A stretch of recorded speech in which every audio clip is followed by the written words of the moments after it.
Hi everybody, I'm Aid, I run Fade Photography, and here's one of the benefits of using my service. I use a thing called Copytrack. It tracks where images I've created for you, my clients, are being used online. If you've paid for me to create some artwork for you or some marketing materials, this service will track it down on the web and make sure that nobody else is using it. So it protects both you and I, and we can make sure no one's illegally benefiting from copyright fraud.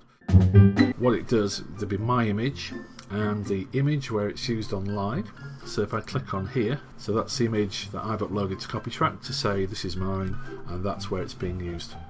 And it does have a little toggle here where you can see that it's totally unedited there.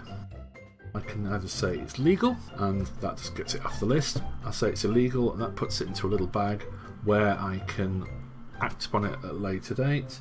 I can say I'm unsure about it, which is very rare, and no match, because sometimes it does come up with photos that just don't match.